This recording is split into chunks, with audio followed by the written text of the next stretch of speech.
Home shop donate contactors ಮತ್ತೆ members login. ನಾವ್ ಇದ್ರಲ್ಲಿ ಮೆಂಬರ್ಸ್ ಲಾಗಿನ್ ಆಪ್ಷನ್ ಹೋಗ್ಬೇಕು. ಮೆಂಬರ್ಸ್ ಲಾಗಿನ್ ಆಪ್ಷನ್ ಹೋದಾಗ ನಿಮ್ಗೆ ಲಾಗಿನ್ ಗೆ 2 ಆಪ್ಷನ್ ಇರುತ್ತೆ, ಯೂಸರ್ ನೇಮ್ ಮತ್ತೆ ಪಾಸ್ವರ್ಡ್ ಅಂತ ಕೇಳುತ್ತೆ. ಇದು ಬಂದು ಈಗ ಯಾವ ಕಾಲೇಜ್ ನಾವು ನೋಂದಣಿ ಮಾಡ್ತಾ ಇದೀವಿ ಆ ಕಾಲೇಜಿನ ತಾಲೂಕು ಅಂದ್ರೆ ಸ್ಥಳೀಯ ಸಂಸ್ಥೆ ಲೋಕಲ್ ಅಸೋಸಿಯೇಷನ್ ಅಂತ ನಮ್ದಲ್ಲಿ ಇರುತ್ತೆ, ಆ ಲೋಕಲ್ ಅಸೋಸಿಯೇಷನ್ ನ ಯೂಸರ್ ನೇಮ್ ಮತ್ತೆ ಪಾಸ್ವರ್ಡ್ ಹಾಕ್ಬೇಕಾಗುತ್ತೆ. ಈ ಲೋಕಲ್ ಅಸೋಸಿಯೇಷನ್ ಯೂಸರ್ ನೇಮ್ ಮತ್ತೆ ಪಾಸ್ವರ್ಡ್ ಎಲ್ಲಾ ಜಿಲ್ಲೆಗಳಲ್ಲಿ ಇದೆ, ಎಲ್ಲಾ ಜಿಲ್ಲಾ ಸಂಸ್ಥೆಗಳಲ್ಲಿ ಮತ್ತೆ ಸ್ಥಳೀಯ ಸಂಸ್ಥೆ ಕಾರ್ಯದರ್ಶಿ ಅವರ ಕಡೆ ನಾವು ಕೊಟ್ಟಿದ್ದೀವಿ. ಈಗ ಅದನ್ನ ಯೂಸರ್ ನೇಮ್ ಮತ್ತೆ ಪಾಸ್ವರ್ಡ್ ಓಪನ್ ಮಾಡ್ಬೋದು. ನಾನಿವತ್ತು ನಿಮ್ಗೆ ಬೆಂಗಳೂರು ಉತ್ತರ ಜಿಲ್ಲೆಯ ರಾಜಾಜಿನಗರ ಸ್ಥಳೀಯ ಸಂಸ್ಥೆಯ ಒಂದು ಕಾಲೇಜ್ನ ನೋಂದಣಿ ತೋರಿಸ್ತಾ ಇದ್ದೀನಿ. ನಾನು ಅದರಿಂದ ರಾಜಾಜಿನಗರ ಸ್ಥಳೀಯ ಸಂಸ್ಥೆಯ ಈ ಐಡಿ ಮತ್ತೆ ಪಾಸ್ವರ್ಡ್ ಯೂಸ್ ಮಾಡ್ತಾ ಇದ್ದೀನಿ.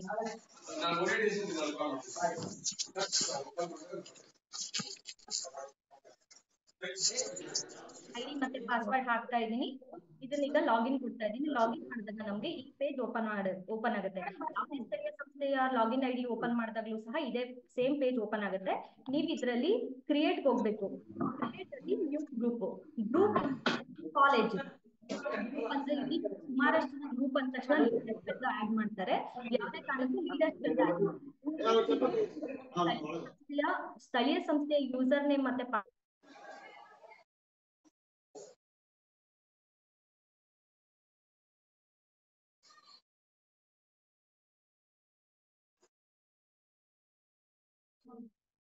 ನೀವಿವಾಗ ಈ ಒಂದು ಪ್ರತಿಯೊಂದು ಸ್ಥಳೀಯ ಸಂಸ್ಥೆಯ ಯೂಸರ್ ನೇಮ್ ಮತ್ತೆ ಪಾಸ್ವರ್ಡ್ ಯೂಸ್ ಮಾಡ್ಕೊಂಡು ನಾವು ಕೇವಲ ಶಾಲಾ ಅಥವಾ ಕಾಲೇಜ್ಗಳನ್ನ ನೋಂದಣಿ ಮಾಡ್ಬೋದು. ನಾನು ಇವಾಗ ಕ್ರಿಯೇಟ್ ಹೋಗ್ಬಿಟ್ಟು ನ್ಯೂ ಗ್ರೂಪ್ ಅಂತ ಕೊಡ್ತಾ ಇದ್ದೀನಿ. ಈ ಗ್ರೂಪ್ ಅಲ್ಲಿ ನಾವೀಗ ನೋಡ್ತಾ ಇರ್ಬೋದು BST ಸ್ಟೇಟ್ ಕರ್ನಾಟಕ ತೋರಿಸ್ತಾ ಇದೆ. ಡಿಸ್ಟಿಕ್ ಬ್ಯಾಂಗ್ಳೂರ್ ನಾರ್ತ್ ನ ನಾನು ರಾಜಾಜಿನಗರ್ ಎಲ್ಲಿಯೇ ಓಪನ್ ಮಾಡಿರೋದ್ರಿಂದ Bangalore north Rajajinagar local association ಅಂತ ತೋರಿಸ್ತಾ ಇದೆ. ನೆಕ್ಸ್ಟ್ ರೆವೆನ್ಯೂ ಡಿಸ್ಟ್ರಿಕ್ಟ್ ಸಹ ಬ್ಯಾಂಗ್ಳೂರ್ ಇದೆ. ಇದಿಷ್ಟು ಆಪ್ಷನ್ ಸೇಮ್ ಇರುತ್ತೆ. ಈಗ ಗ್ರೂಪ್ ನೇಮ್ ಅಲ್ಲಿ ನಾವು ಕೆಲವೊಬ್ರೆಲ್ಲ ಏನ್ ಮಾಡ್ತೀರಾ, ಈಗ ರೋವರ್ ಕ್ರೀವ್ ನಂದಿದೆ ಅಂದ್ರೆ ಸಂಗೊಳ್ಳಿ ರಾಯಣ್ಣ ರೋವರ್ ಕ್ರೀವ್ ಅಂತ ಕೊಟ್ಬಿಡ್ತೀವಿ ಗ್ರೂಪ್ ನೇಮ್, ನಮ್ಮ ಗ್ರೂಪ್ ನೇಮ್ ಅಂತ. ಈಗ ರೇಂಜರ್ ವಿಭಾಗಕ್ಕೆ ಬಂದ್ರೆ ranger Kittur Rani Chennamma ranger crew ಈ ತರ ನೇಮ್ಸ್ ಕೊಟ್ಬಿಡ್ತಾರೆ.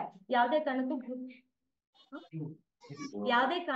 ಗ್ರೂಪ್ ನೇಮ್ ಅಲ್ಲಿ ಯೂನಿಟ್ ಹೆಸರು ಕೊಡಬಾರ್ದು. ಗ್ರೂಪ್ ನೇಮ್ ಅಲ್ಲಿ ನಾವು ಕಾಲೇಜಿನ ಹೆಸರು ಕೊಡ್ಬೇಕು. ಈಗ ನಾನು ಕಾಲೇಜ್ ಹೆಸರನ್ನ ಟೈಪ್ ಮಾಡ್ತಾ ಇದ್ದೀನಿ.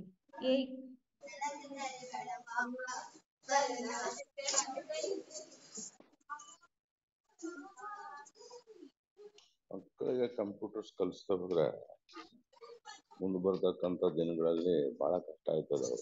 ನಿನ್ ಮಕ್ಳು ಕಲ್ತಿದಾರಲ್ಲ, ಲ್ಯಾಪ್ಟಾಪ್ ತಂದು ಕೊಟ್ಟಿದ್ಯಾ? ನೀವು ನೋಡ್ತಾ ಇರ್ಬೋದು ನಾನು ಇವಾಗ ಗ್ರೂಪ್ ನೇಮ್ ಅಲ್ಲಿ ಕಾಲೇಜ್ ನೇಮ್ ಟೈಪ್ ಮಾಡಿದ್ದೀನಿ. ತಾಲೂಕ ಕೇಳ್ತಾ ಇದೆ, ತಾಲೂಕು ರಾಜಾಜಿನಗರ್ ಅಂತ ನಾನು ಸೆಲೆಕ್ಟ್ ಮಾಡ್ತಾ ಇದ್ದೀನಿ. ನೆಕ್ಸ್ಟ್ ಏರಿಯಾ ಗ್ರೂಪ್ ಯಾವ ಏರಿಯಾ ಬರುತ್ತೆ, ರೂರಲ್ ಏರಿಯಾನ ಅಥವಾ ಅರ್ಬನ್ ನಾವ್ ಇದ್ರಲ್ಲಿ ಸೆಲೆಕ್ಟ್ ಮಾಡಬೇಕು. ನಾನು ಇವಾಗ ಮಾಡಿದಂತಹದ್ದು urban area. Next group type school or open unit. ಇಲ್ಲಿ 2 ಆಪ್ಷನ್ ಇರುತ್ತೆ ನಿಮ್ಗೆ. ಸ್ಕೂಲ್ ಸ್ಪಾನ್ಸರ್ಡ್ ಗ್ರೂಪ್ ಅಂದ್ರೆ ಕಾಲೇಜಲ್ಲಿ ಎಲ್ಲರೂ ಸಹ ತಮ್ಮ ಕಾಲೇಜಲ್ಲಿ ಯೂನಿಟ್ ರನ್ ಮಾಡ್ತಾ ಇದ್ದೀರಾ ಅಂದ್ರೆ ಸ್ಕೂಲ್ ಸ್ಪಾನ್ಸರ್ ಗ್ರೂಪ್ ಸೆಲೆಕ್ಟ್ ಮಾಡಬೇಕು. ಕೆಲವೊಬ್ರು ಕಾಲೇಜಿಂದ ಹೊರಗಡೆ ಓಪನ್ ಗ್ರೂಪ್ ಅಂತ ಮಾಡ್ಕೊಂಡಿರ್ತಾರೆ, ಅಂತವ್ರು ಓಪನ್ ಗ್ರೂಪ್ ಅಂತ ಸೆಲೆಕ್ಟ್ ಮಾಡಬೇಕು. ಇದು ನನ್ನ ಸ್ಕೂಲ್ ಸ್ಪಾನ್ಸರ್ ಗ್ರೂಪ್, ಕಾಲೇಜಲ್ಲೇ ಗ್ರೂಪ್ ಇರೋದ್ರಿಂದ ಸ್ಕೂಲ್ ಸ್ಪಾನ್ಸರ್ ಗ್ರೂಪ್ ಸೆಲೆಕ್ಟ್ ಮಾಡ್ತಾ ಇದ್ದೀನಿ. ಗ್ರೂಪ್ ಚಾರ್ಟರ್ ನಂಬರ್ ಅನ್ನೋದು ನಿಮ್ಮ ಕಾಲೇಜ್ಗಳಲ್ಲಿ ಕೊಟ್ಟಿರ್ತಾರೆ. ಚಾರ್ಟರ್ ನಂಬರ್ ಅಂತ ಕಾಲೇಜಿಗೆ ಕೊಟ್ಟಿರ್ತಾರೆ, ಆ ನಂಬರ್ ಹಾಕ್ಬೇಕು. ಕೆಲವೊಬ್ಬರಿಗೆ ಆ ನಂಬರ್ ತಗೊಂಡಿರಲ್ಲ ಅಥವಾ ನೆನಪಿರಲ್ಲ. ಸದ್ಯಕ್ಕೆ ನೀವು 1 2 3 ಅಂತ ಸೆಲೆಕ್ಟ್ ಮಾಡಿದ್ರೆ ನೀವು ನಂತರದಲ್ಲಿ ನೀವು ಕಲೆಕ್ಟ್ ಮಾಡಿದಂತ ದಿನಗಳಲ್ಲಿ ಚಾರ್ಟರ್ ನಂಬರ್ ತಗೊಂಡಾಗ ನೀವು ಎಡಿಟ್ ಮಾಡ್ಕೋಬಹುದು. ಚಾರ್ಟರ್ ಡೇಟ್ ಕೇಳುತ್ತೆ, ಈಗ ಇಲ್ದೇ ಇರೋದ್ರಿಂದ ನಾನು ಇವತ್ತಿನ ಡೇಟೇ ತಗೊಳುತ್ತೆ, ನಾನು ಬಿಟ್ಬಿಡ್ತಾ ಇದ್ದೀನಿ. ಗ್ರೂಪ್ ಅಡ್ರೆಸ್ ಬಂದು ಈಗ ನಮ್ಮ ಸ್ಕೂಲ್ ಅಥವಾ ಕಾಲೇಜ್ ನಮ್ದು ಯಾವ್ದು ಇರುತ್ತೆ ಕಾಲೇಜ್ ನಿಮ್ ಕಾಲೇಜ್ಗಳದ ಅಡ್ರೆಸ್ ಹಾಕ್ಬೇಕು. ಗ್ರೂಪ್ ಅಡ್ರೆಸ್ ಅಲ್ಲಿ ನಾನು ಇವಾಗ ಹಾಕ್ತಾ ಇದ್ದೀನಿ. ಈ ಒಂದು ಗ್ರೂಪ್ ನ ಅಡ್ರೆಸ್ ಹಾಕ್ತಾ ಇದ್ದೀನಿ. ನೀವು ಇದನ್ನೇ ಕಾಪಿ ಕೂಡ ಮಾಡ್ಬೋದು. ಗ್ರೂಪ್ ನೇಮ್ ಅಲ್ಲಿ ಹಾಕ್ಬಿಟ್ಟು ಗ್ರೂಪ್ ನೇಮ್ ನಾವೇನ್ ಕೊಟ್ಟಿರ್ತೀವಿ ಅದು ಕಾಪಿ ಮಾಡ್ಕೊಂಡು ನೆಕ್ಸ್ಟ್ ಅಡ್ರೆಸ್ ನ ನೀವು ಎಂಟ್ರಿ ಮಾಡ್ಕೋಬಹುದು. ಇದು ಗ್ರೂಪ್ ಇಮೇಲ್ ಐಡಿ. ಇದು ಗ್ರೂಪ್ ಅಡ್ರೆಸ್ ಈ ಕಡೆ ಹಾಕ್ತಾ ಇದೀನಿ, ನಾನು ಕಾಪಿ ಪೇಸ್ಟ್ ಮಾಡ್ತಾ ಇದೀನಿ. ಗ್ರೂಪ್ ಇಮೇಲ್ ಐಡಿ ಅಂದ್ರೆ ಕೆಲವೊಬ್ರು ಎಲ್ಲ ಏನ್ ಮಾಡ್ಬಿಡ್ತೀರಾ, ಲೀಡರ್ಸ್ ಗಳು college email ID address collect ಮಾಡಿದ್ರೆ ತಮ್ಮ ಇಮೇಲ್ ಅಡ್ರೆಸ್ ಹಾಕ್ಬಿಡ್ತೀರಾ. ಯಾವುದೇ ಕಾರಣಕ್ಕೂ ನಿಮ್ಮ individual email IDs, personal email IDs ನ ಹಾಕ್ಬಾರ್ದು. ಗ್ರೂಪ್ ಇಮೇಲ್ ಐಡಿಯಲ್ಲಿ ಕೇವಲ ನಿಮ್ಮ ಕಾಲೇಜ್ ಇಮೇಲ್ ಐಡಿ ಮಾತ್ರನೇ ಹಾಕ್ಬೇಕು. ಎಲ್ಲಾ ಕಾಲೇಜ್ಗಳಲ್ಲೂ ಸಹ ಇಮೇಲ್ ಐಡಿ ಇದ್ದೇ ಇದೆ. ದಯವಿಟ್ಟು ಎಲ್ಲ ನಿಮ್ಮ ಕಾಲೇಜ್ ಇಮೇಲ್ ಐಡಿಸ್ ನ ಹಾಕಿ.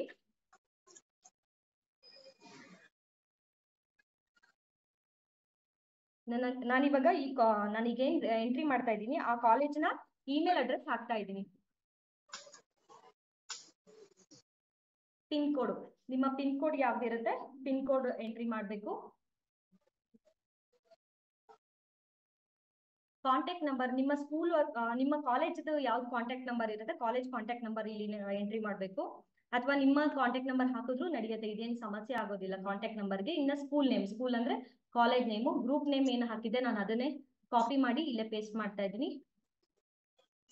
ಸ್ಕೂಲ್ ಅಡ್ರೆಸ್ ನಾನು ಆಲ್ರೆಡಿ ಇದು ಗ್ರೂಪ್ ಅಡ್ರೆಸ್ ಮತ್ತೆ ಸ್ಕೂಲ್ ಅಥವಾ ಕಾಲೇಜ್ ಅಡ್ರೆಸ್ ಸೇಮ್ ಇರುತ್ತೆ ಹಾಕಿದ್ದೀನಿ.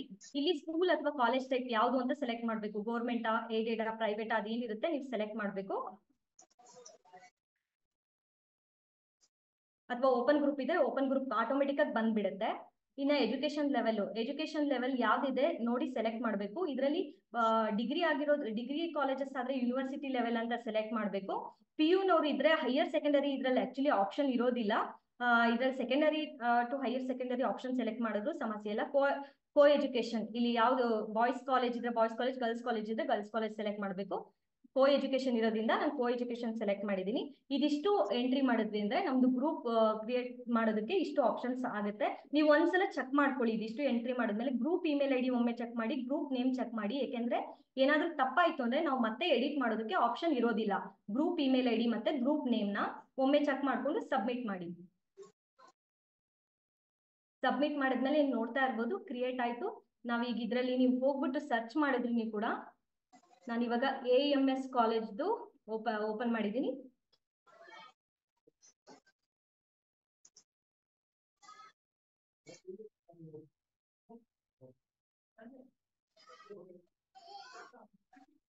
ನೀವು ಇಲ್ಲಿ ನೋಡ್ತಾ ಇರಬಹುದು AMS ಕಾಂಪೋಸಿಟ್ PU ಕಾಲೇಜ್.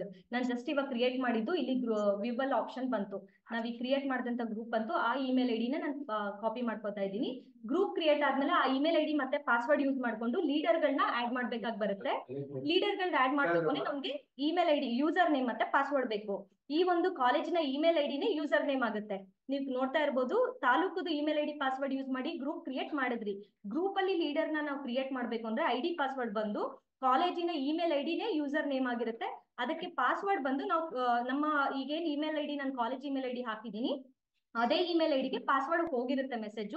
ಕೆಲವೊಮ್ಮೆ ಪಾಸ್ವರ್ಡ್ ಹೋಗಿರಲ್ಲ, ಎರರ್ ಆಗಿರುತ್ತೆ, ಇನ್ನೇನೋ ಸಮಸ್ಯೆ ಆಗಿರುತ್ತೆ, ನಿಮಗೆ ಪಾಸ್ವರ್ಡ್ ಸಿಗಲ್ಲ. ಆ ಆಪ್ಷನ್ ಅಲ್ಲಿ ನೀವು ಇಲ್ಲಿ ನೋಡ್ತಾ ಇರ್ಬೋದು ಕ್ರಿಯೇಟ್ ಅಂತ ಏನು ಆಪ್ಷನ್ ಹೋದೆ ಅದ್ರ ಮೇಲ್ಗಡೆ ಮೆಂಬರ್ ಪಾಸ್ವರ್ಡ್ ರಿಸೆಟ್ ಅಂತ ಆಪ್ಷನ್ ಇದೆ. ಈ ಮೆಂಬರ್ ಪಾಸ್ವರ್ಡ್ ರಿಸೆಟ್ ಹೋಗಿ ಇಲ್ಲಿ search user name by search member by user name R email ID ಅಂತ ಇದೆ. ಯೂಸರ್ ನೇಮ್ ಅಂದ್ರೆ ನಾನು ಹೇಳ್ದೆ ನಿಮ್ಗೆ ಇವಾಗ ತಾನೇ ಇಮೇಲ್ ಐಡಿ ಹಾಕ್ಬಿಟ್ಟು ನಾನು ಸರ್ಚ್ ಮಾಡ್ತಾ ಇದ್ದೀನಿ. ನಿಮಗೆ ನೋಡ್ತಾ ಇರ್ಬೋದು ಈ ಪೇಜ್ ಬರುತ್ತೆ. ಲಾಸ್ಟ್ ಅಲ್ಲಿ new password and confirm password. ನೀವು ಹೊಸದಾಗಿ ಯಾವ್ದಾದ್ರು ಪಾಸ್ವರ್ಡ್ ನೀವೇ ಕೊಡ್ಬೋದು. ಈಗ ನಾನು ಪಾಸ್ವರ್ಡ್ ಹಾಕ್ತಾ ಇದ್ದೀನಿ 1 2 3 ಅಂತ, ರಿಸೆಟ್ ಪಾಸ್ವರ್ಡ್. ಇವಾಗ ನಮ್ಗೆ ಪಾಸ್ವರ್ಡ್ ರಿಸೆಟ್ ಆಯ್ತು ಅಂದ್ರೆ ನಮ್ಮ ಕಾಲೇಜಿನ ಇಮೇಲ್ ಯೂಸರ್ ನೇಮ್ ಒಟ್ಟಿಗೆ ಪಾಸ್ವರ್ಡ್ ಬಂತು. ಸೊ ನಾನು ಇಲ್ಲಿ ನೋಡ್ತಾ ಇರ್ಬೋದು ನೀವು ಲಾಗೌಟ್ ಆಗ್ತಾ ಇದ್ದೀನಿ, ಲಾಗೌಟ್ ಆಪ್ಷನ್ ಯೂಸ್ ಮಾಡ್ತಾ ಇದ್ದೀನಿ. ಈ ಒಂದು group email ID user name ಮತ್ತೆ ಪಾಸ್ವರ್ಡ್ ಯೂಸ್ ಮಾಡ್ಕೊಂಡು ನಾವು ಕಾಲೇಜ್ ನ ಕ್ರಿಯೇಟ್ ಮಾಡಾಯ್ತು. ಇಲ್ಲಿಗೆ ನಮ್ಗೆ ಸ್ಥಳೀಯ ಸಂಸ್ಥೆಯ ಯೂಸರ್ ನೇಮ್ ಮತ್ತೆ ಪಾಸ್ವರ್ಡ್ ಮುಗೀತು. ಈಗ ನೆಕ್ಸ್ಟ್ ನಾವು ಲೀಡರ್ ನ ಆಡ್ ಮಾಡ್ಬೇಕು. ಆ ಕಾಲೇಜ್ ಅಂಡರ್ ಅಲ್ಲಿ ಬರುವಂತ ರೋವರ್ ಸ್ಕೌಟ್ ಲೀಡರ್ ಅಥವಾ ರೇಂಜರ್ ಲೀಡರ್ ಯಾರಿದ್ದಾರೆ ಅವ್ರನ್ನ ನೋಂದಣಿ ಮಾಡ್ಬೇಕು ಅಂದ್ರೆ ಈಗ ನಾನು ಕಾಲೇಜ್ ಇಮೇಲ್ ID ಹಾಕ್ತಾ ಇದ್ದೀನಿ. ಕಾಲೇಜ್ ಇಮೇಲ್ ID ಒಟ್ಟಿಗೆ ಪಾಸ್ವರ್ಡ್ ನಾನೇನ್ ಕ್ರಿಯೇಟ್ ಮಾಡ್ಕೊಂಡಿದ್ದೆ ಆ ಪಾಸ್ವರ್ಡ್ ಹಾಕಿ ಲಾಗಿನ್ ಮಾಡ್ತಾ ಇದ್ದೀನಿ. ಲಾಗಿನ್ ಮಾಡಿದ್ಮೇಲೆ ನೀವು ನೋಡ್ತಾ ಇರ್ಬೋದು ನಿಮಗೆ ಡ್ಯಾಶ್ ಬೋರ್ಡ್ ಸೇಮ್ ಓಪನ್ ಆಗುತ್ತೆ. ನೀವು ಏನ್ ಸ್ಥಳೀಯ ಸಂಸ್ಥೆಯಲ್ಲಿ ಓಪನ್ ಮಾಡಿರ್ತೀರಾ ಅಲ್ಲಿ ಎಲ್ಲಾ ಸ್ಥಳೀಯ ಸಂಸ್ಥೆಯಲ್ಲಿ ಬರೋ ಎಲ್ಲಾ ಕಾಲೇಜ್ಗಳದ್ದು ಡೀಟೇಲ್ಸ್ ಆಡ್ ಆಗುತ್ತೆ. ಈ ಒಂದು ಕಾಲೇಜಿನ ID ಮತ್ತೆ ಪಾಸ್ವರ್ಡ್ ಅಲ್ಲಿ ನಿಮ್ಗೆ ಕೇವಲ ಈ ಕಾಲೇಜಿನ ಗ್ರೂಪ್ ಗಳು ಯಾವ್ದಿದಾವೆ ಅವನ್ ಮಾತ್ರ ಶೋ ಮಾಡುತ್ತೆ. ಈಗ ಇದ್ರಲ್ಲೂ ಸಹ ಸೇಮ್ ಕ್ರಿಯೇಟ್ ಆಪ್ಷನ್ಗೆ ಹೋಗ್ಬೇಕು. ಕ್ರಿಯೇಟ್ ಅಲ್ಲಿ ಆಡ್ ಲೀಡರ್, ನಿಮ್ಗೆ ಅಲ್ಲಿ ನ್ಯೂ ಗ್ರೂಪ್ ಅಂತ ಬಂತು ಆಪ್ಷನ್, ಇಲ್ಲಿ ನಮ್ಗೆ ಲೀಡರ್ ಅಂತ ಬರ್ತಾ ಇದೆ. ಆಡ್ ಲೀಡರ್ ಹೋಗ್ಬೇಕು. ಆಡ್ ಲೀಡರ್ ಅಲ್ಲಿ ನೀವು ನೋಡ್ತಾ ಇರ್ಬೋದು ಗ್ರೂಪ್ ಟೈಪ್ ಅಂತ ಇದೆ. ಈ ಗ್ರೂಪ್ ಟೈಪ್ ಅಲ್ಲಿ ಫಸ್ಟ್ ಆಪ್ಷನ್ ನೀವು ಕ್ಲಿಕ್ ಮಾಡಿದಾಗ ಮೊದಲೇನೆ ಬನ್ನೀಸ್ ಇರುತ್ತೆ. ಸುಮಾರಷ್ಟು ಜನ ಲೀಡರ್ಸ್ ಆಡ್ ಮಾಡಿದ ತಕ್ಷಣ ಇದನ್ನ ಬಿಟ್ಬಿಟ್ಟು ನೆಕ್ಸ್ಟ್ ಎಲ್ಲ ಆಡ್ ಮಾಡ್ಕೊಂಡು ಹೋಗ್ಬಿಡ್ತೀರಾ. ಸೇವ್ ಕೊಟ್ರಿ ಅಂದ್ರೆ ಬನ್ನೀಸ್ ಅಂತ ಕ್ರಿಯೇಟ್ ಆಗ್ಬಿಡುತ್ತೆ. ತುಂಬಾ ಕೆಲವೊಂದು ಜಿಲ್ಲೆಗಳಲ್ಲಿ ಈ ತರ ಪ್ರಾಬ್ಲಮ್ ಆಗಿದೆ, ಆದ್ರಿಂದ ಹೇಳ್ತಾ ಇದ್ದೀನಿ ದಯವಿಟ್ಟು ಗ್ರೂಪ್ ಟೈಪ್ ನ ಸೆಲೆಕ್ಟ್ ಮಾಡ್ಕೊಳ್ಳಿ. ಗ್ರೂಪ್ ಟೈಪ್ ಅಲ್ಲಿ ಬನ್ನಿ, ಕಬ್, ಬುಲ್ಬುಲ್ ಎಲ್ಲ ಆಪ್ಷನ್ ಇದೆ ನೋಡಿ, ನೀವು ನೋಡ್ತಾ ಇರ್ಬೋದು. ನಾನು ಇವಾಗ ಒಬ್ರು ರೋವರ್ ಲೀಡರ್ ನ ಆಡ್ ಮಾಡ್ತಾ ಇದ್ದೀನಿ, ಹಾಗಾಗಿ ಇಲ್ಲಿ ರೋವರ್ ಕ್ರೀವ್ ಅಂತ ಸೆಲೆಕ್ಟ್ ಮಾಡ್ತೀನಿ. ಅಥವಾ ರೇಂಜರ್ ಲೀಡರ್ ಇದ್ರು ಅಂದ್ರೆ ರೇಂಜರ್ ಟೀಮ್ ಅಂತ ಸೆಲೆಕ್ಟ್ ಮಾಡ್ಬೇಕಾಗುತ್ತೆ. ನಾನು ಇವಾಗ ರೋವರ್ ನ ಆಡ್ ಮಾಡ್ತಾರೆ, ರೋವರ್ ಸ್ಕೌಟ್ ಲೀಡರ್ ಆಡ್ ಮಾಡ್ತಾ ಇರೋದ್ರಿಂದ ರೋವರ್ ಕ್ರೀವ್ ಅಂತ ಸೆಲೆಕ್ಟ್ ಮಾಡಿದೆ. ನೆಕ್ಸ್ಟ್ ಫಸ್ಟ್ ನೇಮ್ ಅವರ ಹೆಸರು ಹಾಕಿ, ಅವರ ಇನ್ಶಿಯಲ್ ಅಥವಾ ಏನಾದ್ರು ಇದ್ರೆ ಮಿಡಲ್ ನೇಮ್ ಮತ್ತು ಸರ್ ನೇಮ್ ಏನಾದ್ರು ಇದ್ರೆ middle name last name use ಮಾಡ್ಕೊಳ್ಳಿ. ಈ ಲೀಡರ್ಗೆ ಇನ್ಶಿಯಲ್ ಇಲ್ಲ, ನಾನು ಹಾಗಾಗಿ ಸಿದ್ದೇಶ್ ಅವ್ರ ಹೆಸರು ಮಾತ್ರ ಹಾಕ್ತಾ ಇದ್ದೀನಿ. ಅವರ ಇಮೇಲ್ ID ನಾನು ಆಗ್ಲೇ ಹೇಳ್ದಂಗೆ ಗ್ರೂಪ್ ಅಲ್ಲಿ ನೀವು ಯಾಕೆ ನಿಮ್ಮ ಇಮೇಲ್ ಐಡಿ ಹಾಕ್ಬೇಡಿ ಅಂತ ಹೇಳಿದ್ದು ಅಂದ್ರೆ, ನೀವು ಅಲ್ಲಿ ಏನಾದ್ರೂ ಕಾಲೇಜ್ ಕ್ರಿಯೇಟ್ ಮಾಡುವಾಗ ನಿಮ್ಮ ಪರ್ಸನಲ್ ಇಮೇಲ್ ಐಡಿ ಹಾಕಿದ್ರಿ ಅಂದ್ರೆ ನಿಮ್ಮ ಒಂದು ಐಡಿ ಕ್ರಿಯೇಟ್ ಮಾಡುವಾಗ ಈ ಇಮೇಲ್ ಐಡಿ ಹಾಕಿದಾಗ ನಿಮ್ದು ತಗೊಳ್ಳೋದಿಲ್ಲ, ಇಲ್ಲಿ ಆಲ್ರೆಡಿ ಯೂಸ್ಡ್ ಅಂತ ಬಂದ್ಬಿಡುತ್ತೆ. ಆದ್ರಿಂದ ಅಲ್ಲಿ ಕಾಲೇಜ್ ಇಮೇಲ್ ಐಡಿನೇ ಹಾಕಿ, ಇಲ್ಲಿ ನಿಮ್ಮ ಪರ್ಸನಲ್ ಇಮೇಲ್ ಐಡಿ ಸಾಕಿ. ಇವಾಗ ಇಲ್ಲಿ ಕಾಂಟ್ಯಾಕ್ಟ್ ನಂಬರ್ ಹಾಕ್ತಾ ಇದ್ದೀನಿ ಲೀಡರ್ದು. ಕಾಂಟ್ಯಾಕ್ಟ್ ನಂಬರ್ ಸೇಮ್ ವಾಟ್ಸಪ್ ಅದೇ ನಂಬರ್ ಅಲ್ಲಿ ವಾಟ್ಸಪ್ ಇದ್ರೆ ಇಲ್ಲಿ ಟಿಕ್ ಮಾಡ್ಕೊಳ್ಳಿ, ಸೇಮ್ ತಗೊಳುತ್ತೆ. ವಾರೆಂಟ್ ನಂಬರ್ ಇದು ಇಂಡಿವಿಜುವಲ್ ಆಗಿ ನಿಮ್ ಲೀಡರ್ಸ್ ಗಳಿಗೆ ಕೊಡುವಂತದ್ದು. ಇದು ವಾರೆಂಟ್ ನಂಬರ್ ನಿಮ್ಮ ಹತ್ರ ಇದ್ರೆ ವಾರೆಂಟ್ ನಂಬರ್ ಮತ್ತೆ ವಾರೆಂಟ್ ಡೇಟೆಡ್ ಹಾಕಿ, ನೀವಿನ್ನು ತಗೊಂಡಿಲ್ಲ ವಾರೆಂಟ್ ನ ಅನ್ನೋದಾದ್ರೆ 1 2 3 ಹಾಕ್ಬಿಟ್ಟು ಸೇವ್ ಕೊಡಿ. ನಂತರ ದಿನದಲ್ಲಿ ನೀವು ಎಡಿಟ್ ಮಾಡ್ಕೋಬಹುದು. ಇಲ್ಲಿ ನೋಡ್ತಾ ಇರ್ಬೋದು, ಒಂದ್ಸಲ ಮತ್ತೆ ಚೆಕ್ ಮಾಡ್ತೀನಿ, ಲೀಡರ್ ನೇಮು ಮತ್ತೆ ಇಮೇಲ್ ಐಡಿ ಕರೆಕ್ಟ್ ಆಗಿದೆ, ಸೇವ್ ಕೊಡ್ತಾ ಇದ್ದೀನಿ. ಇಲ್ಲಿ ನೀವು ನೋಡ್ತಾ ಇರ್ಬೋದು add unique leader info successful, okay ಕೊಟ್ಟೆ. ಈಗ ಈ ಲೀಡರ್ ನ ಯು ಐ ಡಿ ಕ್ರಿಯೇಟ್ ಆಯ್ತು. ನೀವು ನೋಡ್ತಾ ಇರ್ಬೋದು ಆಟೋಮೆಟಿಕ್ ಆಗಿ ಪೇಜ್ ಬಂತು. ಈ ಲೀಡರ್ ನಾವೇನ್ ಕ್ರಿಯೇಟ್ ಮಾಡಿದ್ವಿ, ಏನೇನ್ ಡೀಟೇಲ್ಸ್ ಆಡ್ ಮಾಡಿದ್ವಿ ಎಲ್ಲ ಸಹ ಇಲ್ಲಿ ಬಂತು. ಯು ಐ ಡಿ ನಿಮ್ಗೆ ಇಲ್ಲಿ ಕಾಣ್ತಾ ಇರ್ಬೋದು, ಇದು ಲೀಡರ್ ಇಮೇಲ್ ಐ ಡಿ. ಎಲ್ಲಾ ಲೀಡರ್ಸ್ ಗಳಿಗೂ ಸಹ, ಏನ್ rover scout leader, ranger leader ಗಳಿಗೂ ಸಹ ಯು ಐ ಡಿ ಕಂಪಲ್ಸರಿ ಇದೆ. ಸರ್ ಹೇಳ್ದಂಗೆ ಈ ಯು ಐ ಡಿ ನಿಮ್ದು ಬರುತ್ತೆ, ಇದನ್ನ ನೀವು ನೋಟ್ ಮಾಡ್ಕೋಬೇಕು. ನೆಕ್ಸ್ಟ್ ಈ ಅಂಡರ್ ಅಲ್ಲಿ ನಾವು ರೋವರ್ಸ್ ಗಳನ್ನ ಆಡ್ ಮಾಡ್ಬೇಕು, ಮಕ್ಳುಗಳನ್ನ. ನಾನೀಗ ಇದನ್ನ ಪಾಸ್ವರ್ಡ್ ಬೇಕಾಗುತ್ತೆ, ನಾನು ಆಗ್ಲೇ ಹೇಳ್ದಂಗೆ ಆ ಪಾಸ್ವರ್ಡ್ ಈ ಇಮೇಲ್ ಐ ಡಿಗೆ ಹೋಗಿರುತ್ತೆ. ನಮಗ್ ಬಂದಿಲ್ಲ ಅಥವಾ ಏನಾದ್ರು ಎರರ್ ಆಗಿದೆ ಅಂದ್ರೆ ಇಮೇಲ್ ಐ ಡಿ ಕಾಪಿ ಮಾಡ್ಕೊಳ್ಳಿ, ಕ್ರಿಯೇಟ್ ಮೇಲ್ಗಡೆ ಮೆಂಬರ್ ಪಾಸ್ವರ್ಡ್ ರಿಸೆಟ್ ಈ ಆಪ್ಷನ್ ಹೋಗಿ ಇಲ್ಲಿ ಇಮೇಲ್ ಐ ಡಿ ಹಾಕ್ಬಿಟ್ಟು ಸರ್ಚ್ ಮಾಡಿ, ಸೇಮ್ ಇದೇ ಪೇಜ್ ಓಪನ್ ಆಗುತ್ತೆ. ಲಾಸ್ಟ್ ಅಲ್ಲಿ ಬಂದ್ರೆ ನ್ಯೂ ಪಾಸ್ವರ್ಡ್, ನಾವು ಹೊಸ ಪಾಸ್ವರ್ಡ್ ಕೊಡ್ತಾ ಇದೀವಿ. ನಿಮ್ಗೆ ಏನ್ ಬೇಕೋ ಪಾಸ್ವರ್ಡ್ ನೀವು ಅದ್ ಕೊಡ್ಬೋದು ನೆನಪಿರೋ ತರ. ರಿಸೆಟ್ ಪಾಸ್ವರ್ಡ್, ಇಲ್ಲಿಗೆ ಈ ಲೀಡರ್ ಇಮೇಲ್ ಐ ಡಿ ಒಟ್ಟಿಗೆ ಪಾಸ್ವರ್ಡ್ ನಮ್ಗೆ ರಿಸೆಟ್ ಆಯ್ತು. ಇನ್ನೊಂದು, ಈ ಕಾಲೇಜಲ್ಲಿ ರೇಂಜರ್ ಲೀಡರ್ ಸಹ ಇದ್ರು ಅಂದ್ರೆ ನಾವು ಮತ್ತೆ ಕಾಲೇಜ್ ನ ಕ್ರಿಯೇಟ್ ಮಾಡೋಂಗಿಲ್ಲ. ಒಂದ್ಸಲ ಒಂದು ಕಾಲೇಜ್ ಕ್ರಿಯೇಟ್ ಆಯ್ತು ಅಂದ್ರೆ ಈ ಕಾಲೇಜಲ್ಲಿ ಎಷ್ಟು ಜನ ರೋವರ್ ಸ್ಕೌಟ್ ಲೀಡರ್ ಇದಾರೆ, ಎಷ್ಟು ಜನ ರೇಂಜರ್ ಲೀಡರ್ಸ್ ಇದಾರೆ, ಅಷ್ಟು ಜನದ್ದು ಸಹ ನಾವು ಇದೇ ಕಾಲೇಜಲ್ಲೇ ಎಂಟ್ರಿ ಮಾಡ್ಬೇಕು. ಈ ಕ್ರಿಯೇಟ್ ಹೋಗ್ಬೇಕು, ಮತ್ತೆ ಆಡ್ ಲೀಡರ್ ಹೋಗ್ಬೇಕು, ರೇಂಜರ್ ಲೀಡರ್ ಇದ್ರೆ ರೇಂಜರ್ ಟೀಮ್ ಅಂತ ಸೆಲೆಕ್ಟ್ ಮಾಡ್ಬೇಕು, ಅವ್ರ ಡೀಟೇಲ್ಸ್ ಆಡ್ ಮಾಡ್ಬೇಕು. 10 ಜನ ಲೀಡರ್ಸ್ ಗಳಿದ್ರು 10 ಜನ ಲೀಡರ್ಸ್ ಗಳನ್ನು ಇಲ್ಲೇ ಎಂಟ್ರಿ ಮಾಡ್ಬೇಕು. ಅದಾದ್ಮೇಲೆ ಮೆಂಬರ್ ಪಾಸ್ವರ್ಡ್ ಎಲ್ಲರದು ಇಂಡಿವಿಜುವಲ್ ಮೆಂಬರ್ ಪಾಸ್ವರ್ಡ್ ರಿಸೆಟ್ ಮಾಡ್ಕೊಳ್ಳಿ. ಇಲ್ಲಿಗೆ ನಾವು ಕಾಲೇಜ್ ಡ್ಯಾಶ್ ಬೋರ್ಡ್ ಮುಗೀತು. ನೋಡ್ತಾ ಇರ್ಬೋದು ನೀವು ಡ್ಯಾಶ್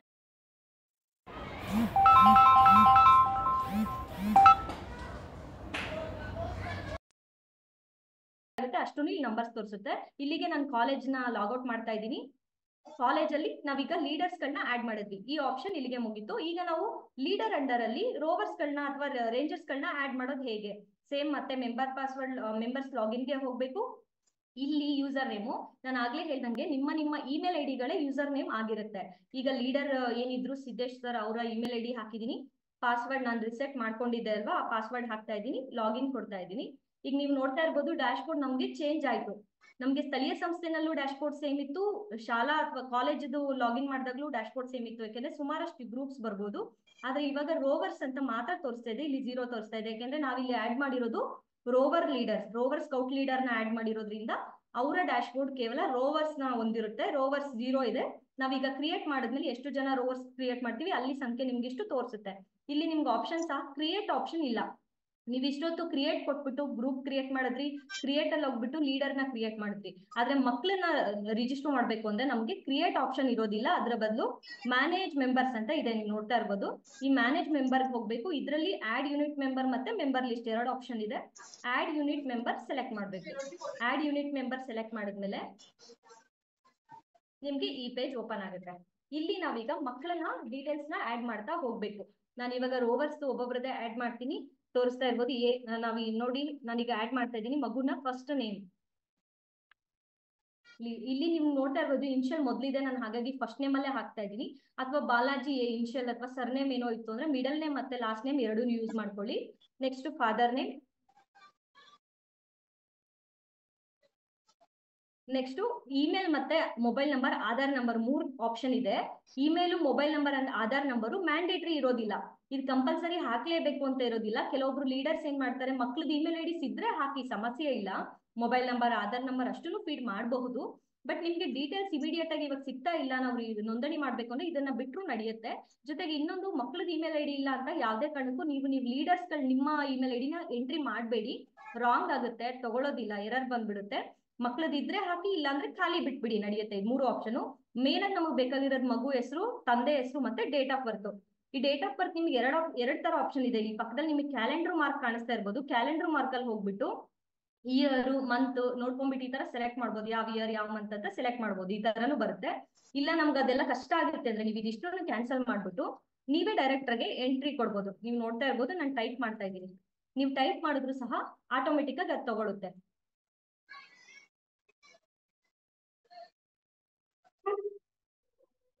ನೆಕ್ಸ್ಟ್ ಇನ್ನ ಮಗುದು ಆಡ್ ಮಾಡ್ಬೇಕು ಅಂದ್ರೆ ಇಲ್ಲಿ ನಿಮ್ಗೆ 2 ಆಪ್ಷನ್ ಇದೆ, ಆಡ್ ಅಂಡ್ ಸೇವ್. 2 ಆಪ್ಷನ್ ಇದೆ. ಆಡ್ ಕೊಟ್ರಿ ಅಂದ್ರೆ ಆಡ್ ಆಗುತ್ತೆ.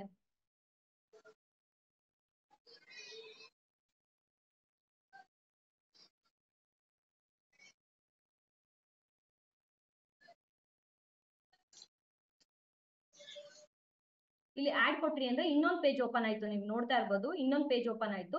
ನೀವು ಇನ್ನೊಂದು ಮಗುದು ಡೈರೆಕ್ಟ್ ಆಗಿ ಆಡ್ ಮಾಡ್ಕೊಂಡು ಹೋಗ್ಬೋದು. ಈ ತರ ಆಡ್ ಕೊಟ್ಕೊಂಡು 10 ಮಕ್ಳದಿದ್ರೆ 10 ಮಕ್ಳದ್ದು ಆಡ್ ಮಾಡ್ಬೋದು. ಆದ್ರೆ ಒಂದ್ ಸಮಸ್ಯೆ ಏನಂದ್ರೆ ನೀವು 10 ಮಕ್ಳದ್ದು ಕ್ರಿಯೇಟ್ ಮಾಡಿ ಲಾಸ್ಟ್ ಅಲ್ಲಿ ಸೇವ್ ಕೊಟ್ರಿ ಅಂದ್ರೆ ಕೆಲವೊಮ್ಮೆ ಸೇವ್ ತಗೊಳ್ಳೋದಿಲ್ಲ. ಆ ಟೈಮಲ್ಲಿ ನೀವು 10 ಎಂಟ್ರಿ ಮಾಡಿರೋದು ವೇಸ್ಟ್ ಆಗ್ಬಿಡುತ್ತೆ. ಆದ್ರಿಂದ ಆದಷ್ಟು ಒಂದ್ 2-3 ಮಕ್ಳದ್ದು ಆದ ತಕ್ಷಣ ಸೇವ್ ಕೊಡ್ತಾ ಹೋಗಿ. ನಾನು ಇನ್ನೊಂದು ಮಗು ನಿಮ್ಗೆ ಆಡ್ ಮಾಡಿ ತೋರಿಸ್ತಾ ಇದ್ದೀನಿ. ಈಗ ಈ ಮಗುದು ಸರ್ ನೇಮ್ ಕೂಡ ಇದೆ, ಇನ್ಶಿಯಲ್ ಕೂಡ ಇದೆ. ನಾನು ಇಲ್ಲಿ ಕಟ್ ಮಾಡ್ತೀನಿ. ನಿಮ್ಗೆ 2 ಆಪ್ಷನ್ ಹೇಳ್ಬೋದು, ಒಂದ್ರಲ್ಲೇ ಹಾಕೋಕ್ಕಿಂತ ಮಿಡಲ್ ನೇಮ್ ಅಲ್ಲಿ ನಾನು ಈಗ ಸರ್ ನೇಮ್ ಹಾಕ್ತಾ ಇದ್ದೀನಿ. ಆ ಮಗು ಇನ್ಶಿಯಲ್ ನ ಇಲ್ಲಿ ಹಾಕ್ತಾ ಇದ್ದೀನಿ. ನೆಕ್ಸ್ಟ್ ಫಾದರ್ ನೇಮ್, ಮಗುನ ಡೇಟ್ ಆಫ್ ಬರ್ತ್. ಈಗ ಆಡ್ ಮತ್ತೆ ಸೇವ್ 2 ಆಪ್ಷನ್ ಇದೆ. ನಾನು ಇವತ್ತು ಸೇವ್ ಕೊಡ್ತೀನಿ ಇಬ್ರು ಮಕ್ಳದಾದ ತಕ್ಷಣ. ನೀವು ನೋಡ್ತಾ ಇರ್ಬೋದು, unit member successfully added. Okay ಕೊಟ್ಟೆ. ಇದಿಷ್ಟು ಆದ್ಮೇಲೆ ನೀವು ಡ್ಯಾಶ್ ಬೋರ್ಡ್ ಬನ್ನಿ. ಡ್ಯಾಶ್ ಬೋರ್ಡ್ ಬಂದು ನೋಡಿ, ನಾನು ಈಗ ಇಬ್ರು ಮಕ್ಳದ್ದು ಆಡ್ ಮಾಡಿದೀನಿ. ರೋವರ್ಸ್ 2 ಅಂತ ತೋರಿಸ್ತಾ ಇದೆ. ಇದೇ ರೀತಿ ನಿಮ್ದು ಎಷ್ಟು ಮಕ್ಳು ಇದ್ದಾರೆ ನಿಮ್ಮ ರೋವರ್ಸ್ 24 ಅಥವಾ 30 ಮೆಂಬರ್ಸ್, ಕೆಲವೊಂದ್ಸಲ ಜಾಸ್ತಿ ಮಕ್ಳಿಗೂ ಕ್ಲಾಸ್ ಮಾಡ್ತಾ ಇರ್ತೀರಾ. ಅಷ್ಟು ಮಕ್ಳದ್ದು ಸಹ ನೀವು ಆಡ್ ಮಾಡ್ಬೋದು. 24 ತಗೊಳುತ್ತೆ ಮತ್ತೆ ಎಕ್ಸ್ಟ್ರಾ ತಗೊಳ್ಳಲ್ಲ ಅಂತ ಏನಿಲ್ಲ. ನಿಮ್ಮಲ್ಲಿ ಎಷ್ಟು ಮಕ್ಳು ರೋವರ್ಸ್ ಇದ್ದಾರೆ ಅಷ್ಟು ಮಕ್ಳದ್ದು ಆಡ್ ಮಾಡಿ ನಿಮ್ಗೆ ಇಲ್ಲಿ ಸಿಗುತ್ತೆ. ಈಗ ನೀವು ನಾನು 2 ಮಕ್ಳದ್ದು ಆಡ್ ಮಾಡಿದೆ. ನಮ್ ಯಾವ್ಯಾವ ಮಕ್ಳದ್ದು ಆಡ್ ಮಾಡಿದೀನಿ ನನಗೆ ಲಿಸ್ಟ್ ಬೇಕು ಅಂದ್ರೆ ನಿಮ್ಗೆ 2 ಆಪ್ಷನ್ ಇದೆ. ಒಂದು ಮ್ಯಾನೇಜ್ ಮೆಂಬರ್ ಅಲ್ಲಿ ಬಂದ್ಬಿಟ್ಟು ಮೆಂಬರ್ ಲಿಸ್ಟ್ ಬಂದ್ರಿ ಅಂದ್ರೆ ಯಾವ ಮಕ್ಳದ್ದು ಆಡ್ ಮಾಡಿದ್ರೆ ಲಿಸ್ಟ್ ಬರುತ್ತೆ ನಿಮಗೆ. ನೀವು ನೋಡ್ಬೋದು, ಸಿಸ್ಟಮ್ ಅಲ್ಲೇ ನೋಡ್ಬೇಕು ಅಂದ್ರೆ ಈ ತರ ನೋಡ್ಬೋದು. ಇಲ್ಲ ನಮ್ಗೆ ನಾನು ಒಂದು 20 ಮಕ್ಳನ್ನ ಆಡ್ ಮಾಡಿದೀನಿ, ನನಗೆ ಅದು ಎಕ್ಸೆಲ್ ಶೀಟ್ ಬೇಕು ಅಂದ್ರೆ ನಿಮ್ಗೆ ಇಲ್ಲಿ ಪ್ರೊಫೈಲ್ ಮೇಲ್ಗಡೆ ಮೆಂಬರ್ ರಿಪೋರ್ಟ್ ಅಂತ ಆಪ್ಷನ್ ಇದೆ. ಮೆಂಬರ್ ರಿಪೋರ್ಟ್ ಬಂದ್ರೆ ನೀವು ಇಲ್ಲಿ ಸರ್ಚ್ ಕೊಡ್ಬೇಕು. ಈ ತರ ಪೇಜ್ ಬರುತ್ತೆ. ಇಲ್ಲಿ ಸರ್ಚ್ ಕೊಟ್ರಿ ಅಂದ್ರೆ ಇಲ್ಲೂ ಸಹ ನಿಮ್ಗೆ ಮಕ್ಳ ಡೀಟೇಲ್ಸ್ ಬರುತ್ತೆ, ಫುಲ್ ಡೀಟೇಲ್ಸ್. ಇದು ಎಕ್ಸ್ಪೋರ್ಟ್ ಅಂತ ಕಾಣಿಸ್ತಾ ಇದೆ, ಸರ್ಚ್ ಮತ್ತೆ ಎಕ್ಸ್ಪೋರ್ಟ್. ಎಕ್ಸ್ಪೋರ್ಟ್ ಆಪ್ಷನ್ ಕೊಟ್ರಿ ಅಂದ್ರೆ ನೀವು ನೋಡ್ತಾ ಇರ್ಬೋದು, ಇದು ಜಸ್ಟ್ ಡೌನ್ಲೋಡ್ ಆಯ್ತು. ಇಲ್ಲಿ ಕಾಣಿಸ್ತಾ ಇದೆ ನೋಡಿ, ಯೂನಿಟ್ ಮೆಂಬರ್ 2024. ಇದು ಎಕ್ಸೆಲ್ ಡೌನ್ಲೋಡ್ ಆಯ್ತು. ನಾನು ಕ್ರಿಯೇಟ್ ಮಾಡಿದಂತಹ ಮಕ್ಳದ್ದು ಎಕ್ಸೆಲ್ ಕೂಡ ಬಂತು. ನಿಮ್ಗೆ ಈ ತರ ಆಪ್ಷನ್ ಇದೆ. ಇನ್ನೊಂದು ಇದ್ರಲ್ಲಿ ಆಪ್ಷನ್ ಹೇಳ್ಬೇಕು ನಿಮ್ಗೆ, ಮ್ಯಾನೇಜ್ ಮೆಂಬರ್ ಆಪ್ಷನ್ ಮೇಲೆ ಪ್ರೊಫೈಲ್ ಅಂತ ಆಪ್ಷನ್ ಇದೆ. ಈ ಪ್ರೊಫೈಲ್ ನೀವು ಕ್ಲಿಕ್ ಮಾಡ್ಕೊಂಡ್ರಿ ಅಂದ್ರೆ ಈಗ ಲೀಡರ್ಸ್ ಏನಿರ್ತೀರಾ ನಿಮ್ಮ ಪ್ರೊಫೈಲ್ ಇದು. ನಿಮ್ಮ ಫೋಟೋ ಅಪ್ಲೋಡ್ ಮಾಡ್ಬೇಕು, ನಿಮ್ ಬೇರೆ ಡೀಟೇಲ್ಸ್ ಎಲ್ಲ ಫರ್ದರ್ ಡೀಟೇಲ್ಸ್ ಎಲ್ಲ ಕೇಳುತ್ತೆ, ಆಧಾರ್ ನಂಬರು ಇದಿಷ್ಟು ನೀವು ಫಿಲ್ ಮಾಡ್ಬಿಟ್ಟು ಲಾಸ್ಟ್ ಅಲ್ಲಿ ಅಪ್ಡೇಟ್ ಕೊಟ್ರಿ ಅಂದ್ರೆ ಅಪ್ಡೇಟ್ ಆಪ್ಷನ್ ಅವಾಗ ಇದಾಗುತ್ತೆ, ಗ್ರೀನ್ ಆಗುತ್ತೆ. ನೀವು ಇಷ್ಟು ಡೀಟೇಲ್ಸ್ ಆಡ್ ಮಾಡಿದ್ಮೇಲೆ ಅಪ್ಡೇಟ್ ಅಂತ ಕೊಟ್ರಿ ಅಂದ್ರೆ ನಿಮ್ಮ 100% ಪ್ರೊಫೈಲು ಸಬ್ಮಿಟ್ ಆದಂಗೆ. ಇದು ನಿಮ್ಮ ಆಪ್ಷನ್. ನೆಕ್ಸ್ಟ್ ಮಕ್ಳುಗಳದ್ದು ಸಹ ಬೇರೆ ಯಾವ ಮಕ್ಳದಿರುತ್ತೆ ಅಷ್ಟು ಮಕ್ಳದ್ದು ನಾವು ಆಡ್ ಮಾಡ್ತಾ ಹೋಗ್ಬೋದು. ನಾವೀಗ ಏನ್ ಮಾಡಿದ್ವಿ, ಮೊದಲು ಸ್ಥಳೀಯ ಸಂಸ್ಥೆ ಅಂದ್ರೆ ತಾಲೂಕು ಸಂಸ್ಥೆ ಯಾವ್ದಿದೆ ಆ ಸ್ಥಳೀಯ ಸಂಸ್ಥೆಯ ಯೂಸರ್ ನೇಮ್ ಮತ್ತೆ ಪಾಸ್ವರ್ಡ್ ಹಾಕ್ಬಿಟ್ಟು ಅದರಲ್ಲಿ ಕಾಲೇಜ್ಗಳನ್ನ ಆಡ್ ಮಾಡ್ಬೇಕು. ಕಾಲೇಜ್ ಯಾವ್ಯಾವ ಅಂಡರ್ ಅಲ್ಲಿ ಯಾವ ತಾಲೂಕಲ್ಲಿ ಯಾವ್ಯಾವ ಕಾಲೇಜಸ್ ಬರುತ್ತೆ ಅಂಡರ್ ಅಲ್ಲಿ, ಆ ಕಾಲೇಜ್ಗಳನ್ನ ಆಯಾ ಸ್ಥಳೀಯ ಸಂಸ್ಥೆಯ ಯೂಸರ್ ನೇಮ್ ಮತ್ತೆ ಪಾಸ್ವರ್ಡ್ ಯೂಸ್ ಮಾಡಿನೇ ಮಾಡ್ಬೇಕು. ಇನ್ನೊಂದು ಯಾವ್ದೋ ಸ್ಥಳೀಯ ಸಂಸ್ಥೆಯ ಐಡಿ ನಲ್ಲಿ ರಿಜಿಸ್ಟರ್ ಮಾಡಬಾರ್ದು. ನಿಮ್ಮ ಜಿಲ್ಲೆಯಲ್ಲಿ ಕೇಳಿ ತಗೋಬೇಕು. ಅದರಲ್ಲಿ ರಿಜಿಸ್ಟರ್ ಆದ ನಂತರ ಸ್ಥಳೀಯ ಸಂಸ್ಥೆನಲ್ಲಿ ಕಾಲೇಜ್ ಆದ ತಕ್ಷಣ ಕಾಲೇಜ್ ಯೂಸರ್ ನೇಮ್ ಬರುತ್ತೆ. ಆ ಯೂಸರ್ ನೇಮ್ ಮತ್ತೆ ಪಾಸ್ವರ್ಡ್ ಯೂಸ್ ಮಾಡ್ಕೊಂಡು ಲೀಡರ್ಸ್ ಗಳು ಮಾಡ್ಬೇಕು. ಆ ಕಾಲೇಜಲ್ಲಿ ಬರುವಂತ ಲೀಡರ್ಸ್ ಮಾತ್ರ. ಅದಾದ್ಮೇಲೆ ಅವರ ಇಮೇಲ್ ಐಡಿ ಮತ್ತೆ ಪಾಸ್ವರ್ಡ್ ನಾವು ತಗೊಂಡ್ಬಿಟ್ಟು ಆಯಾ ಅಂಡರ್ ಅಲ್ಲಿ ಬರುವಂತ ರೋವರ್ಸ್ ಅಥವಾ ರೇಂಜರ್ಸ್ ಯಾರಿದ್ದಾರೆ ಆ ಮಕ್ಳದನ್ನ ಡೀಟೇಲ್ಸ್ ಆಡ್ ಮಾಡ್ಬೇಕು. ನಿಮ್ ಪ್ರೊಫೈಲ್ ಆಡ್ ಮಾಡ್ಬೇಕು. ಮಕ್ಳುಗಳಿಗೂ ಸಹ UID ಬರುತ್ತೆ. ನಿಮ್ಗೆ ಆಗ್ಲೇ ನೋಡ್ತಿರ್ಬೋದು, ನಾನು ಇನ್ನೊಮ್ಮೆ ತೋರಿಸ್ತೀನಿ. ಮೆಂಬರ್ಸ್ ಲಿಸ್ಟ್ ಹೋದೆ, ಇಲ್ಲಿ ನೋಡ್ತಾ ಇರ್ಬೋದು UID. ಇದು ಆ ಮಗುನ ಇಂಡಿವಿಜುವಲ್ UID ಆಗುತ್ತೆ. ಇಷ್ಟು ಪ್ರೋಸೆಸ್ ಇದೆ. ಈಗ ಇಷ್ಟು ಪ್ರೋಸೆಸ್ ಆಗ್ಲೇ ಸರ್ ಹೇಳಿದ್ರು, ಇದು 3 ಸ್ಟೆಪ್ ಅಲ್ಲಿ ನಾವು ನೋಂದಣಿ ಮಾಡ್ತೀವಿ ಮಕ್ಳುಗಳದ್ದು. ಇಷ್ಟಾದ್ರೆ UID ನಂಬರ್ ಕ್ರಿಯೇಟ್ ಆಗುತ್ತೆ. ಇಷ್ಟು ಪ್ರೋಸೆಸ್ ಇದೆ. ಇದ್ರಲ್ಲಿ ಮತ್ತೆ ಏನಾದ್ರು ನಿಮ್ಗೆ ಗೊತ್ತಾಗಿಲ್ಲ, ಡೌಟ್ಸ್ ಇದೆ ಅಂದ್ರೆ ನೀವು ಕೇಳ್ಬೋದು.